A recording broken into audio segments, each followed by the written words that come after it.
नमस्कार, न्यूज की पाठशाला में आप सभी का स्वागत। मैं हूं सुशांत सिन्हा। वो पाठशाला जहां सबकी क्लास लगती है, वो पाठशाला जहां खबर का हर चैप्टर बड़े विस्तार से खुलता है ताकि आपको एक एक बारीकी समझ में आए और आप उस खबर के मास्टर होकर निकलें। और न्यूज का इकलौता फैमिली शो है क्योंकि खबर उस अंदाज में है कि आपको क्या, आपके बच्चों को भी समझ में आएगी। तो मोबाइल हाथ से लीजिए या मोबाइल में यूट्यूब पे लगा दीजिए, नहीं तो साथ बैठकर देखिए न्यूज की पाठशाला। शुरू करते हैं आज की अटेंडेंस, फिर आज की पाठशाला।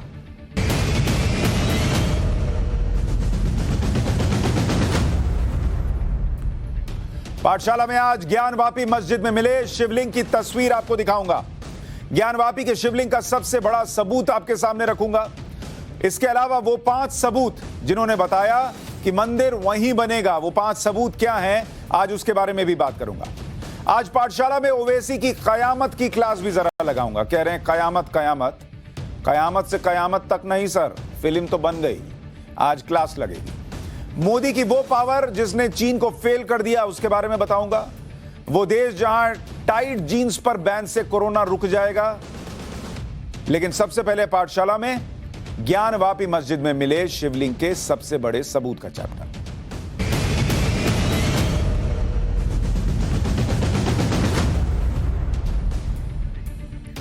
ज्ञानवापी मस्जिद पर जो बातें हम पिछले 2 हफ्ते से आपको पाठशाला में बता रहे हैं, वो एक एक बात 3 दिन के सर्वे में आखिरकार सच साबित होती दिखने लगी है। ज्ञानवापी मस्जिद के अंदर एक शिवलिंग मिलने का दावा किया गया है। मस्जिद के अंदर शिवलिंग और एक दूसरे हिंदू प्रतीकों के सबूतों ने ज्ञानवापी पर हिंदू पक्ष के इस केस को मजबूत कर दिया है और ज्ञानवापी मस्जिद नहीं बल्कि यह मंदिर है, इस प्रश्न को और पुख्ता किया है। इसे भी अयोध्या की तरह हिंदू पक्ष के हवाले कर देना चाहिए, यह मांग लोगों की ओर बढ़ने लगी है जब से चर्चा हो रही है कि अंदर क्या क्या मिला है और इसको लेकर सूत्र जो बता रहे हैं। 3 दिन के सर्वे में ज्ञानवापी मस्जिद में मंदिर के क्या क्या सबूत मिले, एक बार सुन लीजिए। ज्ञानवापी मस्जिद के वजू खाने में शिवलिंग मिलने का दावा है। वजू खाना क्या होता है? जहां नमाज पढ़ने के पहले मुसलमान जाते हैं, अपना हाथ पैर धोते हैं, उसको वजू खाना बोलते हैं। कई बार वहां नल लगा होता है, यहां तालाब जैसी आकृति थी, वहां पर शिवलिंग मिलने का दावा है। शिवलिंग जो मिला, जिसका दावा किया जा रहा है, उसकी ऊंचाई 12 फीट से ज्यादा है, यह कहा गया।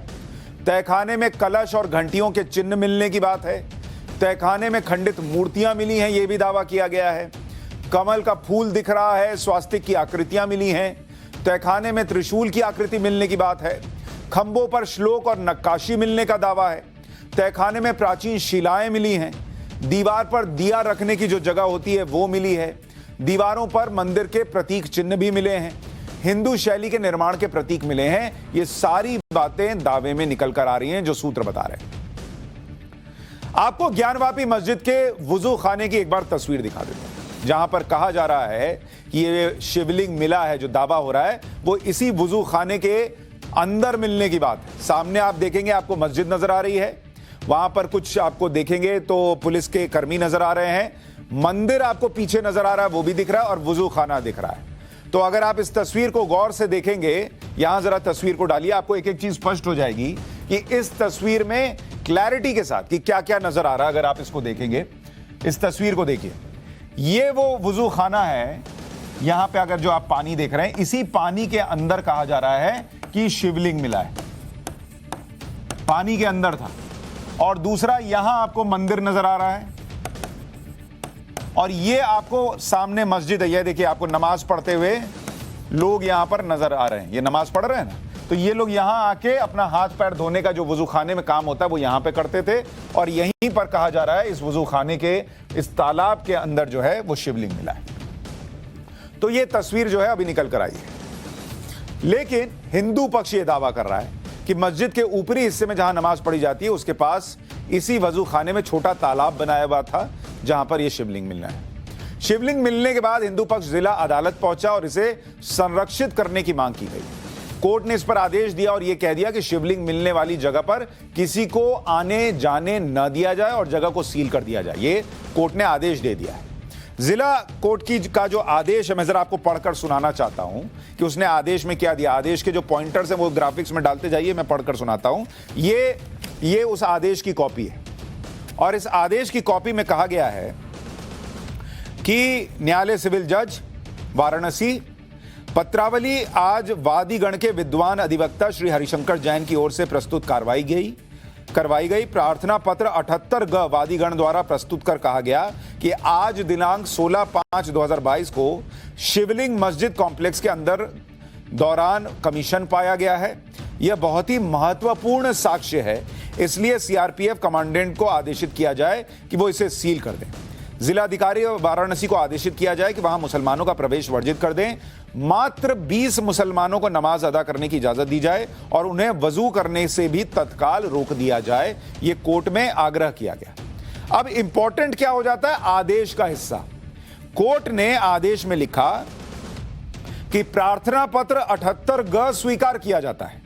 जिला मजिस्ट्रेट वाराणसी को आदेशित किया जाता है कि जिस स्थान पर शिवलिंग प्राप्त हुआ है उस स्थान को तत्काल प्रभाव से सील कर दें और सील किए गए स्थान पर किसी भी व्यक्ति का प्रवेश वर्जित किया जाता है। अब जो लोग दावे कर रहे हैं कि भाई वहां शिवलिंग मिला है मस्जिद के अंदर वजू खाने में, वो इस बात को और मजबूती से रखते हैं कि देखिए कोर्ट ने अपने आदेश में कहा कि जिस स्थान पर शिवलिंग प्राप्त हुआ है। कोर्ट कह सकता था कि जो वादी कह रहा है उस जगह को आप जो है वो सील कर दीजिए। अब लोग कह रहे हैं कि भाई जज साहब को हो सकता है कि भाई दिखाया गया होगा कि ये देखिए ये फोटो है उसकी, ये वीडियोग्राफी है उसकी, और जज साहब को हो सकता है लगा हो देखने के बाद, अभी कंफर्म नहीं है कि देख के कहा नहीं कहा, लेकिन अपने आदेश में भी जज साहब ने कहा कि जहां शिवलिंग मिला है उस जगह को सील कीजिए। तो इसको एक बड़ा अहम पक्ष माना जा रहा है जो दावे किए जा रहे हैं उसको लेकर। लेकिन ज्ञानवापी मस्जिद के सर्वे में आज जो शिवलिंग मिला वो नंदी की प्रतिमा के ठीक सामने मिला है, जो मैंने आपको शुरू में दिखाया था कि नंदी जिधर देख रहे हैं और वो मस्जिद की तरफ देख रहे हैं, तो फिर वहां क्या है। और अगर इसको मैं आपको दिखाने की कोशिश करूं कि नंदी जिधर देख रहे थे और ये मस्जिद जो है उसका वजू खाना कहां है, आपको व्यास परिवार का जो तहखाना है और तहखाने से एक तालाब है जिसे वजू तालाब कहते हैं, इसी तालाब से शिवलिंग मिलने की बात है। यानी नंदी की प्रतिमा के सामने हिंदू पक्ष का कहना है कि शिवलिंग मिलने से उनके दावे और पुख्ता हो गए। अब जरा मैं आपको तस्वीर दिखाता हूं कि अगर आप देखेंगे, ये तस्वीर देखिए, इस तस्वीर को आप बहुत गौर से देखिए। इस तस्वीर में आपको नजर आएगा कि यहां नंदी बैठे हुए हैं और इन्हीं नंदी के सामने आपसे कहा जाता था, जरा जूम करके दिखाइए दूसरे कैमरे से, कि इन्हीं नंदी के सामने कहा जाता था कि ये मस्जिद है, ये इधर इस तरफ यहां जो आप सफेद हिस्सा देख रहे हैं ये मस्जिद है। तो ये नंदी जो है इधर मस्जिद की तरफ क्या कर रहे हैं और क्यों देख रहे हैं। अब ये कहा जा रहा है कि जिस डायरेक्शन में ये देख रहे थे उसी डायरेक्शन में बिल्कुल ठीक नंदी के सामने जो है यहां पर वो वजू खाने का तालाब था जहां पर मिला। जो पहले दिन से हम कह रहे थे कि भाई नंदी उधर देख रहे हैं अगर, और परंपरा कहती है कि नंदी सिर्फ शिवलिंग की तरफ देखते हैं, तो फिर ये कैसे हो सकता है। तो ये अपने आप में बहुत कुछ कहती हुई चीजें। तो अभी तक अगर आप गौर करेंगे जो चीजें मिली हैं उनको अगर आप गौर करने जाएंगे कि क्या क्या वहां पर मिला। एक तो नंदी जो है अगर यहां पर हैं, ये नंदी का अगर स्पॉट आप देख रहे हैं तो इनके ठीक सामने ये 10 से 15 मीटर की दूरी है और यहां पर दावा है कि शिवलिंग है। और ये शिवलिंग जो है यहां पर क्या है, ऐसा एक तालाब है जिसको आप वुजू खाना कहते हैं, यहां पर पानी था, इसी के अंदर कहा जा रहा है इस पानी के अंदर जो है शिवलिंग मिला है। और नंदी यहां पर है तो किधर देख रहे हैं, इधर ही देख रहे थे। और इसके बीच में अगर आप देखने जाइएगा तो बाउंड्री है। तो वो जो पिछली तस्वीर आपको दिखा रहा था उसमें जो आपको बाउंड्री दिख रही थी वो यहां पर है। इस तरफ मस्जिद हो गया, इधर आपको नंदी हो गए और यहां पर आपको काशी विश्वनाथ मंदिर दिखता है, काशी विश्वनाथ। तो ये अब आपको पूरी कहानी समझ में आ रही है। यहां इधर काशी विश्वनाथ, नंदी इधर देखते हुए और यहां पर शिवलिंग मिलने का दावा। एक लोहे की बैरिकेडिंग है, दूसरा जंगला है जिसमें मस्जिद की एंट्री है। सामान्य तौर पर नंदी का आकार जितना होता है उससे 1 या 2 फीट ऊंचाई पर शिवलिंग होता है। अभी वहां जो नंदी अकेले स्थापित हैं और मस्जिद की तरफ देख रहे हैं उनका आकार 4 से 5 फीट है। तो आप जो ये देख रहे हैं, ये जो आप नंदी देख रहे हैं, इनका आकार कितना बताया जा रहा है, इनका आकार 4 से 5 फीट है। देखने में आपको तस्वीर में पता नहीं चलेगा, किसी किसी तस्वीर में अगर आप देखेंगे, अगर कोई तस्वीर यहां बड़ी स्क्रीन पर डालिए जिसमें लोग उनके साथ खड़े हैं, उसमें अगर आप जब देखते हैं तो आपको पता चलता है कि नंदी बहुत बड़े नंदी हैं, 4-5 फीट के नंदी। यानी अगर ये 4-5 फीट के नंदी हैं यहां पर, तो शिवलिंग जो होंगे उनके सामने, वो कहा जा रहा है कि शिवलिंग का आकार 12 फीट है। शिवलिंग 12 फीट का दावा किया जा रहा है। तो अगर नंदी 4-5 फीट के हैं तो शिवलिंग 12 फीट के आराम से हो सकते हैं। ये जो आप तस्वीर देख रहे हैं, इसमें अगर आप गौर करेंगे, ये नंदी जो है वो विशालकाय नंदी है, छोटे मोटे नंदी नहीं है। तो इनके सामने 12 फीट का शिवलिंग मिलना कोई मामूली बात नहीं है, या हल्की बात नहीं है कि या जिस पर कहा जाए कि अरे ऐसा कैसे हो सकता है। एक और बात है कि इतिहासकार A.S. अल्तेकर की किताब में बताया गया कि काशी में भगवान विश्वेश्वर का शिवलिंग 100 फीट के बराबर था, जबकि यहां पर शिवलिंग जो है वो करीब 12 फीट के। लेकिन इसकी एक बड़ी वजह यह भी हो सकती है, क्योंकि आप कह रहे हैं, लोग कहेंगे ना भाई कि भाई आप तो कहते थे 100 फीट का शिवलिंग है, ये 12 फीट का कैसे मिला। तो इसको लेकर चर्चा यह भी है कि काशी विश्वनाथ मंदिर कम से कम 4-5 बार तोड़ा गया और बार बार मूर्तियों पर प्रहार किए गए। हो सकता है कि इन प्रहारों की वजह से शिवलिंग खंडित होकर अब 12 फीट का बचा हो। लेकिन जिस शिवलिंग की बात हो रही है, उसको लेकर अगर एक पुराना मैप आपको दिखाऊं तो सारी चीजें जगह पर बैठती हैं। जो मैं आपसे कह रहा था कि शिवलिंग की तस्वीर दिखाऊंगा, जरा उस तस्वीर को आप देखिए। प्राचीन विश्वेश्वर नाथ धाम की एक तस्वीर आपको दिखाता हूं। जरा इस तस्वीर को आप देखिए कि कैसे जो चीजें कह रहा हूं और जो पुराना मैप कहता है वो कैसे मैच करता है। जरा इस तस्वीर को देखिए। ये तस्वीर, पहले वो मैप डालिए एक बार पुरानी तस्वीर में, ये मैप डालिए। अब जरा आपको इस मैप को समझना होगा, इसको जरा क्लोज वाले कैमरे से दिखाइए। ये एक पुराना मैप है, इसको अगर आप देखेंगे, एक मिनट, उसको मुझे जूम करना पड़ेगा पहले, अभी नहीं हो रहा है। आप कैमरे से दिखाइए। यहां पर अगर आप देखेंगे, ये जो है ये नंदी है, ये आप हिस्सा देख रहे हैं नंदी का, ठीक है। ये आपको इस मैप में नंदी दिख रहे हैं। यहां लिखा हुआ है ज्ञानवापी मॉस्क, यानी नंदी किस तरफ देख रहे हैं, बिल्कुल देख रहे हैं मॉस्क की तरफ। और ये जो तीर का निशान है, यहीं पर वुजू खाना है जहां से शिवलिंग मिलने का दावा है। और जो ज्ञानवापी कूप है वो नंदी के बाईं तरफ है। अगर आप देखेंगे, ये नंदी है, यहां ज्ञानवापी कूप है, यहां मस्जिद है, यहां वुजू खाना है, और यहां नंदी इस तरफ देख रहे हैं। यही चीज जो मैप में दिख रही है, वही चीज जो है वो आपको निकलकर वहां पर आती हुई दिख रही है। अब अगर इसकी दूसरी एक तस्वीर दिखाऊं प्राचीन काल की, ये 17वीं सदी की एक तस्वीर आपको दिखाता हूं। अब इस तस्वीर में मैच कीजिए कि जो वहां कहा गया और जो यहां दिख रहा है उसमें कितनी समानता है। यहां आपको नंदी दिख रहे हैं, यहां आपको शिवलिंग दिख रहे हैं इनके सामने, और यहां आपको ज्ञानवापी कूप नंदी के बाईं तरफ दिख रहे हैं।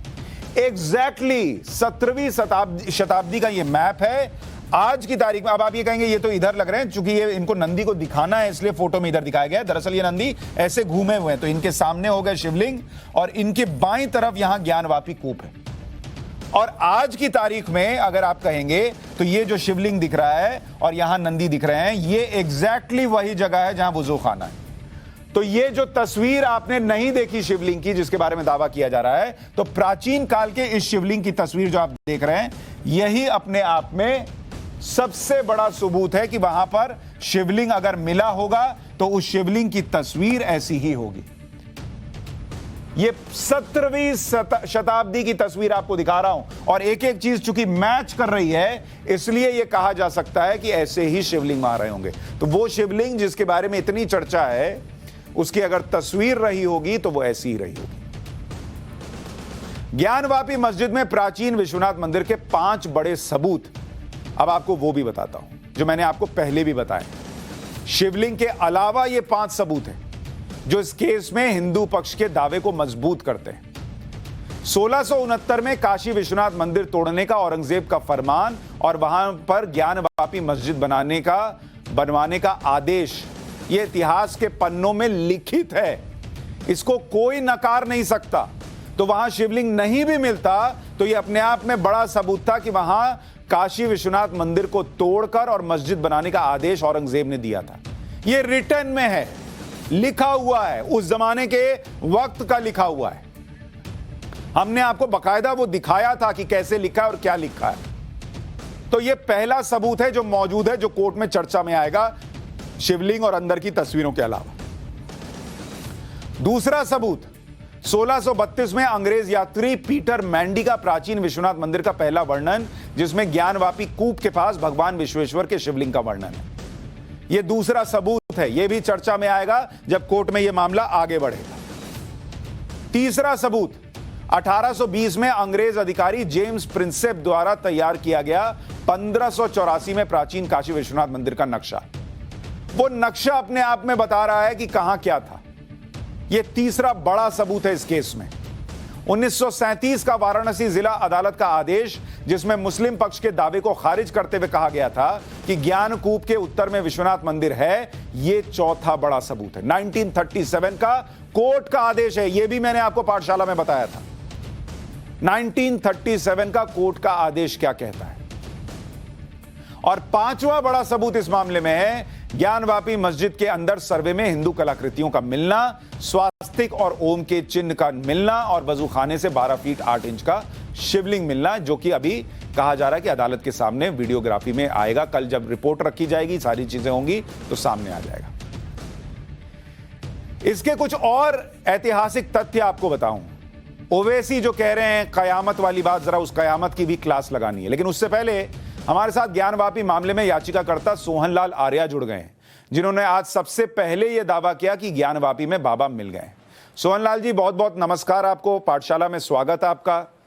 आपने बाहर आकर कहा कि बाबा मिल गए। आपको भी नमस्कार सर। मुस्लिम पक्ष ने कहा अंदर कुछ नहीं मिला।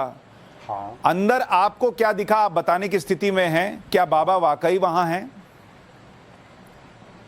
हाँ, बिल्कुल बिल्कुल बिल्कुल है सर जी। वह प्रत्यक्ष की प्रमाण, प्रत्यक्ष को प्रमाण की अवस्था नहीं है। 25 बाई 25 का जो वजू खाना है, उसके बीच में 6 बाई 6 का वर्ग में पूरा जो है पानी भरा हुआ था, रंगीन मछलियाँ थी। और जैसे ही पानी निकाला गया, दूसरे जो 6 बाई 6 का है, अपने आप शिवलिंग दिखाई देने लगा। और इसमें बड़ी आश्चर्य की बात है कि जो प्रतिपक्ष हैं, वो वादी प्रतिवादी दोनों बड़े प्रेम से यह काम कर रहे थे। पूरा उस पर काई था। हम प्रतिवादियों से ये कहे कि इसको काई के लिए दिया जाए। मस्जिद कमेटी के लोग उसको काई के लिए जो है लोहे का सामान दिए और पूरा काले रंग का, एकदम बिल्कुल काले पत्थर का एकदम शिवलिंग निकला। और ये कहे कि यह तो फाउंटेन है। हमने कहा अगर फाउंटेन है तो चलाइए। कहे खराब हो गया है, तो हम कहे खराब कब से खराब हो गया? 50 साल से खराब हो गया है। तो वहीं पर वो जो ज्ञानवापी यहाँ मसाजिद के एक हिंदू वकील भी हैं, वह भी उसको प्रणाम किया कर दिखा, भाई हम है तो हिंदू। अब एक ठीक है, जो भी हो, तो झाड़ू के नोक का जो है उसमें जो फाउंटेन कहते हैं छेद, उसमें डाला गया मात्र 6 इंच था। लेकिन जब कैमरा उसमें लगाया गया तो 6 इंच से ज्यादा उसमें कुछ नहीं था और ये फाउंटेन नहीं था। अगर फाउंटेन होगा सोहनलाल आर्या जी, तो उस फाउंटेन में कहीं से पाइप भी आया होगा, कुछ भी आया होगा। हाँ, तो वो सब भी दिख रहा था, नहीं दिख रहा था? बिल्कुल, हम स्पष्ट बताएंगे फाउंटेन नहीं था। क्या चीज? मैं कह रहा हूं अगर फाउंटेन होगा, जो आप कह रहे हैं कि कहा गया फाउंटेन है, वो फव्वारा है, तो फव्वारा भी ऐसे चलेगा थोड़ी हवा में, उसके नीचे से तो पाइप आया होगा। हाँ, नहीं, बिल्कुल कोई पाइप नहीं था, बाकायदे सीमेंटेड था और बिल्कुल एक ही दिखाई पड़ता था। और आश्चर्य आपको है, बता दें कि जब उनसे मस्जिद इंतजामिया कमेटी से हम पूछे क्या इसके अंदर जाने का मार्ग है, तो बड़े हर्ष उन्होंने कहा कि हाँ है। और बगल से सीढ़ी होते हुए हम जब नीचे गए तो नीचे हमें लगा कि डॉक्टर विलियम अल्टेकर एक पुस्तक लिखे थे कि यह 100 फीट का ऊंचा शिवलिंग हो सकता है उस समय का। जब गए तो नीचे दीवार लगा हुआ था। हम तो अगली बार जो है हम जो जांच कमीशन करने जा रहे हैं कि उसको तोड़ कर कुछ जांच किया जाए, ताकि माँ अर्घा जो है नीचे होता है। तो क्या डॉक्टर विलियम अल्टेकर की बात सत्य है कि यह 100 फीट लंबा शिवलिंग है? आपको देखने के बाद जो ये कहते हैं, भाई देखिए, हम जो भी हिंदू होगा, हाँ, वो शिवलिंग और फव्वारे में फर्क ना कर पाए, ये तो हो नहीं सकता। आपको पूरा यकीन है आपने आज एक भव्य दिव्य शिवलिंग ही देखा है? हाँ, बिल्कुल देखा है। चूंकि हम 84 से इस श्रृंगार गौरी और विश्वनाथ मुक्ति के आंदोलन के लिए लगे हुए हैं और हर चीज। अच्छा, दूसरी चीज, जब यहाँ फोर्स नहीं थी, आपको बड़ा आश्चर्य होगा, इस मस्जिद में जब फोर्स नहीं थी और पीछे आरएसएस की शाखा लगती थी, हम उस समय कारवां थे, हम आया जाते थे, मस्जिद में आते थे, कोई मतलब रोक नहीं थी। वहाँ नमाज भी बहुत कम लोग पढ़ते, इक्का दुक्का लोग नमाज पढ़ते थे जो है, और कोई फोर्स व्यवस्था नहीं थी। तो हम देखा करते थे बाकायदे, लेकिन ये पानी भरा तो शुरू से ही रहा करता था। अच्छा, अंदर जो सर्वे हुआ 3 दिन का, उसमें शिवलिंग के अलावा ऐसा और क्या मिला जिससे आपका केस जो है वो कोर्ट में मजबूत होता है कि यहाँ मंदिर ही था? हाँ, उसमें 2 तहखाने जो ज्ञानवापी इंतजामिया मसाजिद के पास थे, उसमें शिव जो है बाकायदे श्लोक लिखे हुए थे, अशोक जो है स्वस्तिक चिन्ह थे, जो है कमल के पुष्प थे, काफी प्रमाण थे। कई और सच। दूसरी बात सर जो है, लगता है 4-5 दिन पहले उसमें व्हाइट वॉशिंग हुई है। अधिवक्ता महोदय जब सटते थे तो उनके काले कोट में चूने लग जाते थे। ये कैसे हुआ, हम हैरत में हैं कि 4-5 दिन पहले जब बंद था खाना तो उसमें चूना कैसे हो गया। और तो और आज भी देखा जा सकता है, फिर से अगर जांच कमीशन को बुलाया जाए तो उसमें कम से कम 10 ट्रैक्टर मिट्टी है। उसमें हमको लगता है कि जो शिवलिंग, ध्वंस शिवलिंग थे, उसको गड्ढा खोद के उसमें दबा दिया गया है, लेकिन गड्ढा खोदने से जो मिट्टी आई, वह मिट्टी उसको पाटने से बच गई है। आज भी देखा जा सकता है। मैं चुनौती देता हूं कि अगर मिट्टी वहां नहीं है तो मुझे फांसी दे दिया जाए, उसी ज्ञानवापी मस्जिद के सामने फांसी दे दिया जाए। मैं स्वयं जो है और यह सब कुछ जांच कमीशन माननीय विशाल सिंह जी बहुत ही अच्छे ढंग से यह जो है वादी प्रतिवादी बहुत ही प्रेम के साथ यह संपन्न हुआ। सोहनलाल जी, ये बताइए, आप किए हुए मस्जिद के अंदर भी गए? वो जो श्रृंगार गौरी वाली दीवार है जो बाहर से दिखती है, कुछ लोगों ने कहा कि उसके अंदर के हिस्से में भी कुछ मिला, मस्जिद के अंदर भी कुछ मिला क्या? मस्जिद के अंदर वही घंटियों की कतारें, कमल के पुष्प की कतारें हैं, वह सूर्य चंद्र है, ये सब बने हुए हैं। और दूसरी चीज जो है, सभी बहुत ज्यादा। और आपको स्पष्ट बतला दें कि जब मंदिर के जो पश्चिमी दीवारें हैं, ऊपर जब जांच कमीशन गया कि क्या यह गुंबद का नींव है, तो उस पर साफ साफ विकास प्राधिकरण सब लोग जांच किए कि यह गुंबद का कोई नींव नहीं है, यह जो ध्वंस आराध्य स्थल है इसके ऊपर टिकाया गया है। और श्रृंगार गौरी का जो पश्चिमी हिस्सा है उस पर बाकायदे टिकाया गया है। कोई भी ऐसा प्रमाण नहीं है जिससे यह जो है ढांचा का कोई इतना स्वतंत्र स्वरूप हो। अब मुझे एक बात बताइए सोहनलाल जी, क्या आपको यकीन है कि इस सर्वे में जितनी चीजें मिली हैं वो इतनी हैं या इतनी काफी हैं कि कोर्ट को यकीन हो कि यहां मंदिर था? बिल्कुल प्रमाण इतने ज्यादा हैं कि बिल्कुल मंदिर का प्रमाण एकदम सत्य है, जरूरत से ज्यादा अकाल्पनिक। और तो और हम एक नया जो है जांच कमीशन करने जा रहे हैं। हम सोच रहे हैं कि जो पिछला हिस्सा है 72 फुट लंबा, 35 फुट चौड़ा और 15 फुट ऊंचा मलबा पड़ा हुआ तब का अगस्त 1669 में जब हमारा देवाधिदेव महादेव मंदिर ध्वंस किया हुआ था, उन मलबों को अगर खुदवाना चाहते हैं, हमारे पाषाण शिलाखंड हैं, मूर्तियां हैं, देवी देवताओं की मूर्तियां वहां दबी अपने आप साक्षात उभर हो जाएंगी। बहुत प्रमाण है, इसके बाद ये भी प्रमाण साक्षात उसमें जुड़ जाएगा। सोहनलाल जी, अंदर कोई और मूर्ति भी मिली है? अंदर जांच कमीशन माननीय न्यायालय के अधीन है, क्या बोलना उचित है? यदि आदेश हो तो हम बोले। इतना तो आप बोल ही चुके, अब बचा क्या है, बोल दीजिए। ठीक है, व्यास जी की ओर जो है 2 फीट की मगरमच्छ की मूर्ति मिली। मतलब जो है गंगा जी, माँ गंगा होती है, उनकी सवारी होती है। यह स्पष्ट है कि जो है और भी कई मूर्तियां थी जो है। ये क्या मंदिर का स्पष्ट नहीं होता?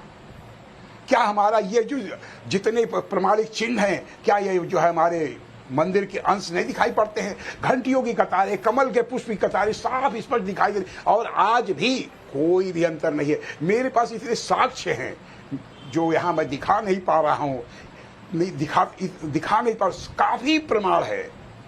आप कह रहे हैं वो जो घंटियां बनी हुई हैं वो मस्जिद के अंदर बनी हुई हैं?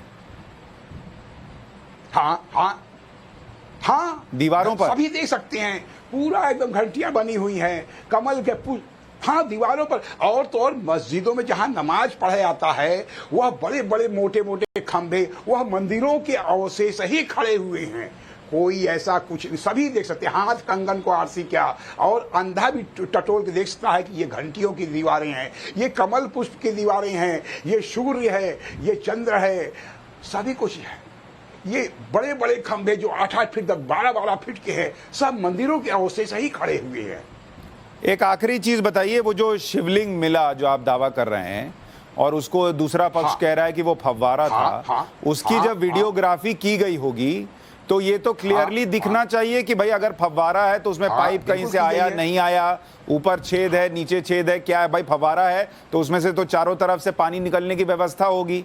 तो क्या जज साहब उसको शिवलिंग मान लेंगे? इसकी पूरी गारंटी है? कोई पानी की पाइप वगैरह कुछ नहीं दिख रहा है उस फोटो में? हाँ, कोई पाइप नहीं थी, बाकायदे एकदम शिवलिंग था, एकदम काला पत्थर का, एकदम चिकना के अगर एक बूंद भी पानी ऊपर डाल देंगे सर से नीचे आ जाएगा। और दूसरी चीज स्पष्ट कर दें, कोई वहां पाइप नहीं थी, न पाइप का कनेक्शन दिखाई दे रहा था, हम लोग वहीं पर थे। क्योंकि देखिए फव्वारा होगा तो उसमें छेद भी होगा पानी निकलने के लिए। हाँ बिल्कुल बिल्कुल, कोई छेद नहीं। और इतना, चूंकि हम लोग उस जो मस्जिद क्षेत्र है, हम लोग बगल में ही रहते हैं, हम लोग का बचपन गुजरा, मेरी उम्र 70-72 साल हो रही है, तो एक एक चीज मस्जिद के बारे में हम जानते हैं। जो है जब वहां फोर्स नहीं लगा करता था, हम 1984 से ही आंदोलनरत हैं। अखिल भारतीय ज्ञानवापी मुक्ति महापरिषद का मैं राष्ट्रीय महामंत्री हूं, तब से मैं 84 से आंदोलन कर रहा हूं। और व्यास जी हमको 1984 में तहखाने में ले गए थे, पूरा स्पष्ट लिखा थे, जो वजू करते हैं पूरा उस सीढ़ियों पत्थर से चूता था जो है उसमें। इस बार जब तहखाने में गए तो पूरा उस पर छेद बंद कर दिया गया था, नया व्हाइट वॉशिंग था, और कुछ तहखाने में व्हाइट जो है ऑयल पेंट किया हुआ था। ठीक है, बहुत शुक्रिया सोहन लाल, बहुत ही आश्चर्य जी। और सोहन लाल जी, अब मुझे एक चीज और बता दीजिए, ये जो कोर्ट ने अपने आदेश में लिखा कि जहां पर शिवलिंग है प्राप्त हुआ है उस स्थान को तत्काल प्रभाव से सील किया जाए, क्या कोर्ट ने कोई फोटो कोई वीडियो देखने के बाद यह आदेश दिया या वादी पक्ष ने कहा इसलिए ऐसा कह दिया?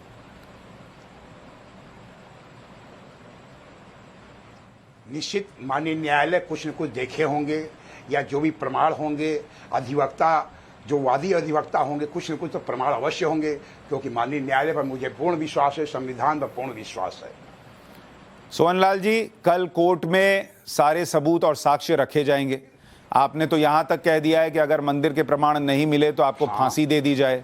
आप आश्वस्त हैं कि यहां मंदिर बनेगा?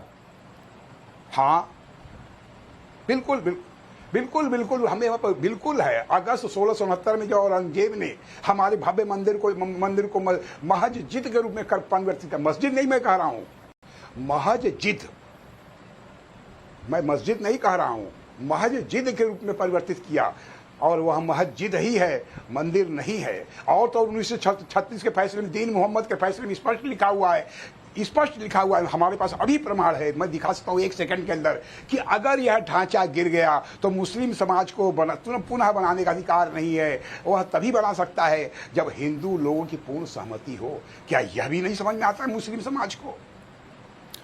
ठीक है सोहन लाल जी, बहुत बहुत शुक्रिया, आप हमारे साथ जुड़े। सोहन लाल जी याचिकाकर्ता हैं, बड़े बड़े दावे कर रहे हैं कि वो फांसी पे चढ़ने को तैयार हैं अगर वहाँ मंदिर के सबूत जो हैं वो साबित नहीं हो पाए। वो कह रहे हैं कि अंदर शिवलिंग मिला है, कुछ लोग कह रहे हैं मुस्लिम पक्ष के कि वो फव्वारा है, शिवलिंग नहीं है। वो कह रहे हैं फव्वारा है तो उसकी पाइप कहाँ है, वो कैसे फव्वारा हो सकता है, वो पूरी तरीके से शिवलिंग नजर आता है, उसको तो शिवलिंग वही नहीं मानेगा जो कभी मंदिर नहीं गया हो। और जो कह रहे हैं मुस्लिम पक्ष के भी एक वकील थे, उन्होंने भी प्रणाम किया उनको देखने के बाद, ये वो दावा कर रहे हैं। तो अब कल कोर्ट में जब ये पेश होगा सारे साक्ष्य, वीडियोग्राफी, फोटोग्राफी, क्योंकि वो कह रहे हैं अंदर घंटियां मिली हैं, अंदर कमल के फूल मिले हैं, अंदर मंदिर के प्रमाण मिले हैं और मूर्तियां मिली हैं। ये सारी चीजें चीख चीख कर गवाही दे रहे हैं और कोर्ट भी जब देखेगा तो उसको जरूर मानेगा, ये वो कह रहे हैं। ज्ञानवापी मस्जिद में मंदिर के कई अहम सबूत मिलने की बातें हैं और इसके ऐतिहासिक तथ्य भी हैं जिन्हें नकारा नहीं जा सकता। ये वैसा ही केस है जैसा कि अयोध्या केस, जिसमें सबूतों और दलीलों के आधार पर कोर्ट में भी हिंदू पक्ष जीता, फिर भी ओवैसी जैसे नेता मान नहीं रहे। ज्ञानवापी मस्जिद के वजूखाने में शिवलिंग मिलने की बात सामने आई तो असदुद्दीन ओवैसी भड़क गए। ओवैसी ने कहा कि हम ज्ञानवापी मस्जिद कयामत तक, वो कह रहे हैं कि ज्ञानवापी मस्जिद यहां थी और कयामत तक ज्ञानवापी मस्जिद ही रहेगी, उसे कोई बदल नहीं सकता। जब मैं 20, 19, 20, 21 साल का था तो बाबरी मस्जिद को मुझसे छीन लिया गया। अब हम वही 19, 20 साल के बच्चों की आंखों के सामने दोबारा मस्जिद को नहीं खोएंगे इंशाअल्लाह ताला। क्या आप तमाम लोग अहद लेते हैं कि हम कोई मस्जिद को नहीं खोएंगे? क्या आप अहद लेते हैं कि अब हम कोई मस्जिद को नहीं खोएंगे? तो अगर अहद लेते हैं तो हाथ उठा कर कहिए नारे तकबीर, नारे तकबीर। इनको पैगाम मिलना चाहिए, मस्जिद को अब हम नहीं खोएंगे। तुम्हारे दिल फरेब और हथकंडों से हम जान चुके तुम्हारे हथकंडों को। और अल्लाह के रसूल सल्लल्लाहु अलैहि वसल्लम का हदीस शरीफ है कि मोमिन वो है जो 2 बार एक सुराख से नहीं डसा जाता। अब हम दोबारा नहीं इनको डसने देंगे। मस्जिद है और रहेगी इंशाअल्लाह ताला सुबह क़यामत तक। ज्ञानवापी मस्जिद मस्जिद थी और जब तक अल्लाह दुनिया को कायम रखेगा मस्जिद रहेगी इंशाअल्लाह ताला। और हमारा काम यह है कि हम अपने मस्जिदों को आबाद रखें। हमारी भी जिम्मेदारी है कि रमजान हो गया तो मस्जिद के दरो दीवार तरसती हैं कि कहां गए वो लोग जो रमजान के 30 दिन अल्लाह के घर में आकर सर्वसजूद हो रहे थे। तो याद रखो, मस्जिदों की हिफाजत पहले हमको अपनी महल्लों की मस्जिदों को आबाद रख के रखना। अगर हम अपने महल्लों की, गांव की मस्जिद को आबाद रखेंगे तो ये शैतानी ताकतें जो ललचाई नजरों से हमको अपनी तहजीब से महरूम करना चाहती हैं, इनको पैगाम मिल जाएगा कि अब दोबारा मुसलमान भारत का मस्जिद खोने को तैयार नहीं है। असदुद्दीन ओवैसी बातें बड़ी बड़ी करते हैं। अगर उनको देश के कानून में विश्वास नहीं है तो अपनी बैरिस्टर की डिग्री जो है उसको सरेंडर कर। ये मुसलमानों को भड़काना बंद करें कि कयामत तक मस्जिद ही रहेगी। अगर देश का कानून कहेगा, चाहे वो संविधान से आए, चाहे वो संसद से आए, चाहे वो अदालत से आए, तो जजमेंट डे जिसे कयामत कहते हैं, वो जजमेंट डे वो यहां के जजमेंट पर निर्भर करेगा। आपके जजमेंट से नहीं चलेगा बॉस, ये ध्यान रख लीजिए ओवैसी साहब। और खुद ही कह रहे हैं कि मस्जिद की दीवारें ढूंढती हैं रमजान के बाद कि लोग कहां चले गए। अरे जब मस्जिद से इतना ही लगाव है कि रमजान के बाद ढूंढती हैं दीवारें, तो जो आस्था का परम केंद्र है हिंदुओं का, वहां पर उसके लिए लड़ाई क्यों लड़नी। कयामत की बात करने वाले ओवैसी को याद दिलाना चाहता हूं कि वो ये भी कह रहे थे कि कश्मीर से आर्टिकल 370 नहीं हट सकता। वो आर्टिकल 370 के साथ खड़े हैं। मोदी को आर्टिकल 370 के इतिहास और उसकी कानूनी समझ नहीं है। ये सब ज्ञान देते थे। वो कहते थे कि अरे 370 हट गया तो जो कहो मेरा नाम बदल देना, और ऐसी ऐसी कुछ कुछ बातें कहते थे। अब तो याद भी नहीं क्या क्या कहते थे, लेकिन दावे करते थे। 370 चला गया, इसलिए कयामत की बात ना कीजिए ओवैसी साहब। ये देश संविधान से चलता है। कयामत की बात संविधान में है नहीं, तो उसे अपने पास रख लीजिए। इस बीच ज्ञानवापी मस्जिद के सर्वे के खिलाफ अंजुमन इंतजामिया कमेटी सुप्रीम कोर्ट पहुंच गई। सुप्रीम कोर्ट में दाखिल याचिका में सर्वे को रोकने की मांग की गई। जो सर्वे हो चुका उसको रोकने की मांग कर रहे हैं। कल सुप्रीम कोर्ट में सुनवाई हुई, लेकिन बड़ा सवाल यह है कि जब सर्वे हो चुका और इस याचिका से अंजुमन इंतजामिया कमेटी को हासिल क्या होगा। क्या यह इसलिए है कि सर्वे की बातें सामने ना आ पाए, क्योंकि कल ही सर्वे की रिपोर्ट भी वाराणसी की जिला अदालत में पेश होनी है। सवाल है कि जब मंदिर के साफ प्रमाण मिलने के दावे हैं तो क्या भाईचारे के आधार पर इस पर समझौता नहीं होना चाहिए? गंगा जमुनी तहजीब बहुत सुना इस देश ने, वो तहजीब कहां है? मस्जिद के लिए कोई और जगह दे दी जाए और मस्जिद की जगह पर प्राचीन काशी विश्वनाथ के भव्य मंदिर का निर्माण हो, यह क्यों नहीं हो सकता? क्योंकि बात यह भी है कि नमाज पढ़ने के लिए मस्जिद जरूरी नहीं होती। यह बात तो सुप्रीम कोर्ट कह चुका है। 1994 में सुप्रीम कोर्ट ने Ismail Faruqui versus Union of India case में कहा था कि भारत में लागू होने वाले मोहम्मडन कानून के तहत यह मानने का कोई कारण नहीं कि मस्जिद को विशेष दर्जा प्राप्त है। इस्लाम धर्म के पालन में मस्जिद कोई अभिन्न हिस्सा नहीं है।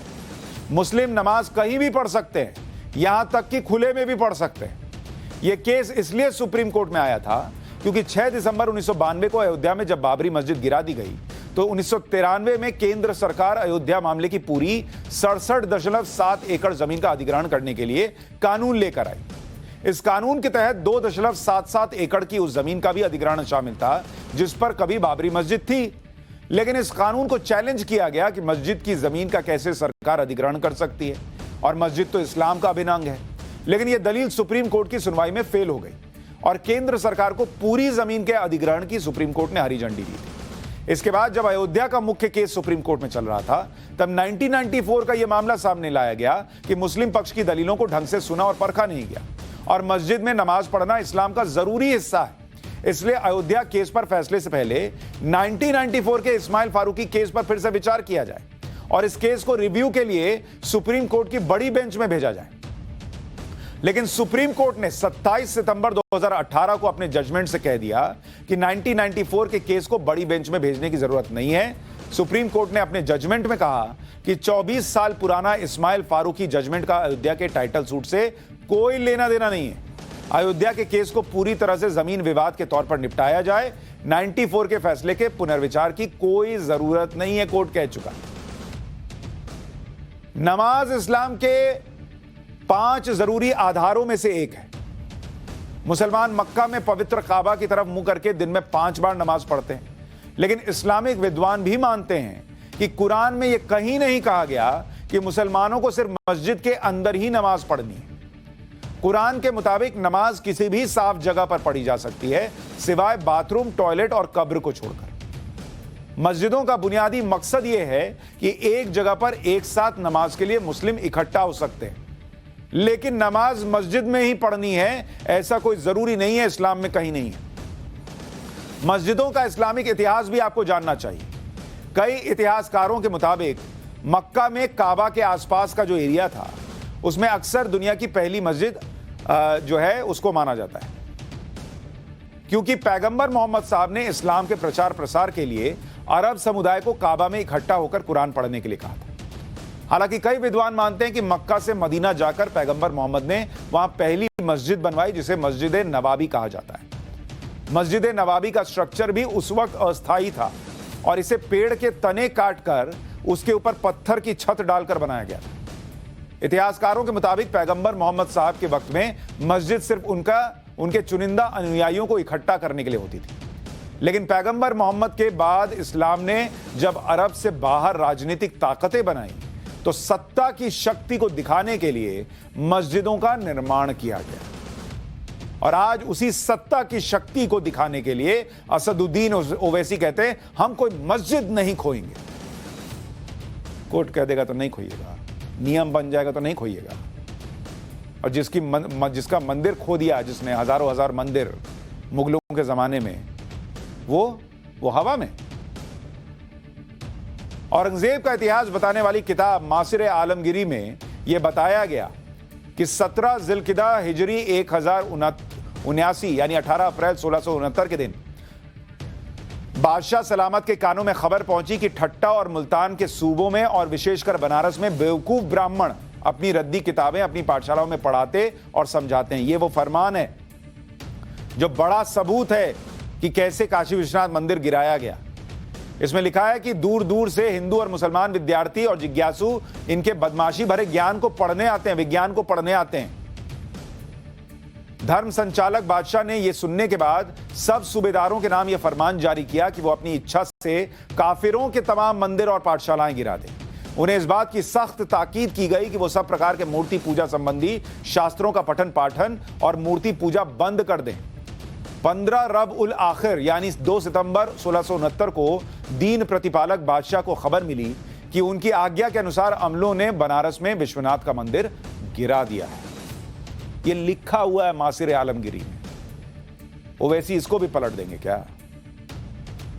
काशी के विद्वान कुबेरनाथ शुक्ल की किताब वाराणसी वैभव में लिखा है कि विश्वनाथ मंदिर तोड़ने के तुरंत बाद औरंगजेब ने विश्वनाथ मंदिर के स्थान पर मस्जिद बनाने की आज्ञा जारी की और उस मस्जिद में विश्वनाथ मंदिर के गर्भगृह को ही मस्जिद का मुख्य कक्ष बनाने की योजना हुई। परिणामतः पश्चिम के दोनों छोटे मंदिर और श्रृंगार मंडप तोड़ दिए गए और गर्भगृह का मुख्य द्वार जो पश्चिम की तरफ था उसे चुन दिया गया।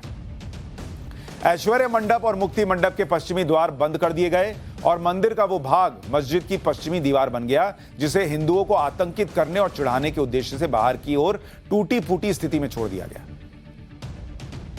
यहां तक कि मंदिर को तोड़ने के समय का मलबा भी वहीं आसपास में पड़ा रहने दिया गया।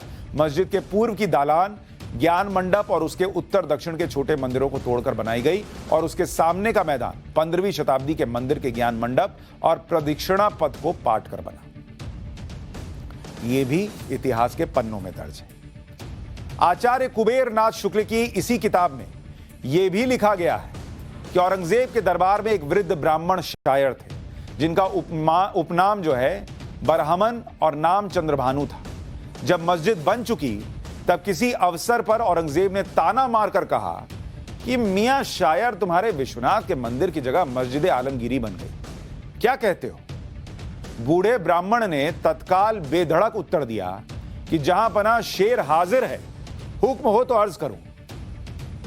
बेबी करामते बुतखान मराए शेख कि चूं खराब शबद खाने खुदा गर्दद, यानी ऐ शेख हमारे मंदिर का कौतुक देख कि बर्बाद होने पर ही तेरे खुदा की वहां तक पहुंच हो पाई।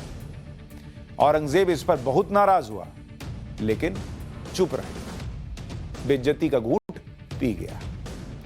इतने प्रमाणों के बावजूद ज्ञानवापी मस्जिद के मामले में ओवैसी कयामत के दिन तक मस्जिद की बात कर रहा है और जिस दिन मौका मिलेगा पलटकर कहेंगे सेक्युलरिज्म है इस देश में।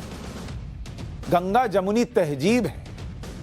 गंगा जमुनी तहजीब तभी तक है जब तक आप ज्ञानवापी को मस्जिद माने। जिस दिन आप वीडियोग्राफी के लिए कह देंगे, जिस दिन आप सर्वे के लिए कह देंगे, जिस दिन आप बाहर निकलकर कहेंगे बाबा के दर्शन हो गए, उस दिन ओवैसी की सारी सेक्युलरिज्म वैसे ही तोड़ दी जाती है, अंदर टूट के मिट्टी बन जाती है जैसे कभी काशी विश्वनाथ टूटा।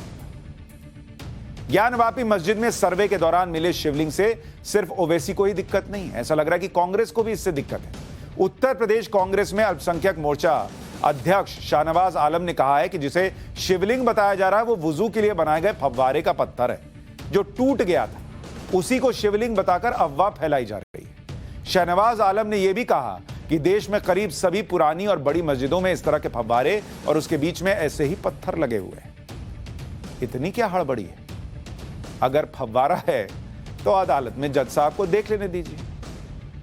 इतिहास के इतने सबूत हैं कि सिर्फ शिवलिंग पर फैसला नहीं होना है, अंदर क्या मिला नहीं मिला सब सबके सामने आ जाएगा। लेकिन कांग्रेस के नेता को बहुत जल्दी चिंता है कि बता दें ये तो फव्वारा है। पाठशाला में अब पीएम मोदी के नेपाल दौरे का चैप्टर।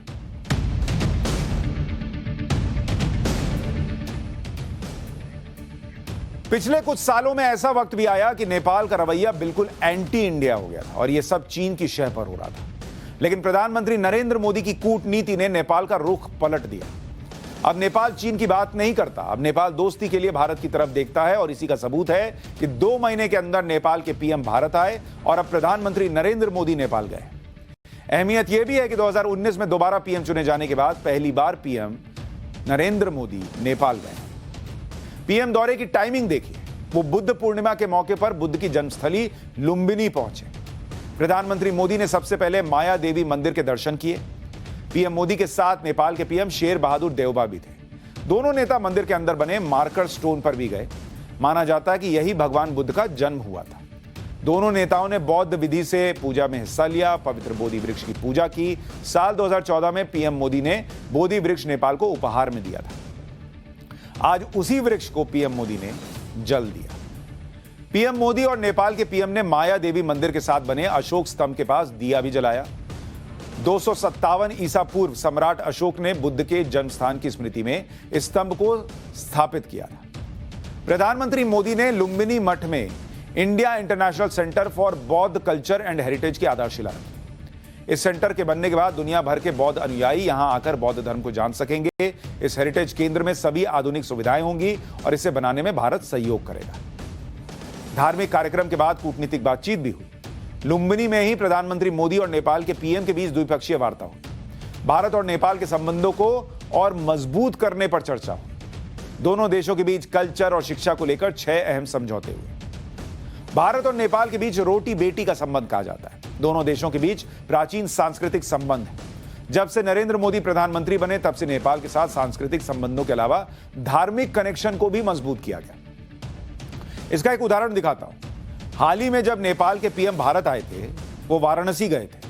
वहां उन्होंने काशी विश्वनाथ मंदिर और काल भैरव मंदिर में दर्शन किए थे। वाराणसी के ललिता घाट पर शेल्टर होम की आधारशिला रखी थी। आज प्रधानमंत्री मोदी ने भी अपनी यात्रा माया देवी मंदिर में दर्शन के साथ शुरू की और दोनों देशों के बीच पीएम मोदी ने धार्मिक कनेक्शन को जोड़ दिया। भारत और नेपाल के बीच धार्मिक कनेक्शन को पीएम मोदी ने बखूबी समझा। इस कनेक्शन को मजबूत किया और इस कनेक्शन की काट चीन के पास भी नहीं है। इसी साल अप्रैल में नेपाल के पीएम शेर बहादुर देउबा जब हिंदुस्तान आए थे तो वो खास तौर पर पीएम के संसदीय क्षेत्र वाराणसी गए थे। ललिता घाट पर मिनी नेपाल बसता है। यहां भगवान पशुपतिनाथ का मंदिर नेपालियों की आस्था का प्रमुख केंद्र है, इसलिए यह मंदिर नेपाली मंदिर के नाम से भी मशहूर है। मंदिर के संरक्षण का काम भी नेपाल सरकार करती है। पशुपतिनाथ मंदिर का निर्माण नेपाल के राजा राणा बहादुर शाह ने करवाया था। दिलचस्प बात यह है कि पीएम मोदी के जन्म स्थान गुजरात के वडनगर का भी बौद्ध कनेक्शन है। वडनगर में भारतीय पुरातत्व विभाग पिछले कई सालों से सर्वे कर रहा है। यहां 2 प्राचीन बौद्ध स्तूप मिले।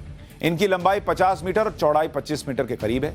यहां करीब 2000 साल पुराने 2 बौद्ध कक्ष और 4 दीवारें भी मिल चुकी हैं। पुरातत्व विभाग ने यहां बौद्ध विहार होने का अनुमान लगाया है। वडनगर गुजरात का प्राचीन शहर है। नेपाल में प्रधानमंत्री मोदी ने अयोध्या में बन रहे भव्य राम मंदिर का भी जिक्र किया। भगवान राम के जरिए नेपाल और भारत को जोड़ते हुए प्रधानमंत्री ने कहा कि नेपाल के बिना हमारे भगवान राम भी अधूरे हैं। कहा था कि नेपाल के बिना हमारे राम भी अधूरे हैं।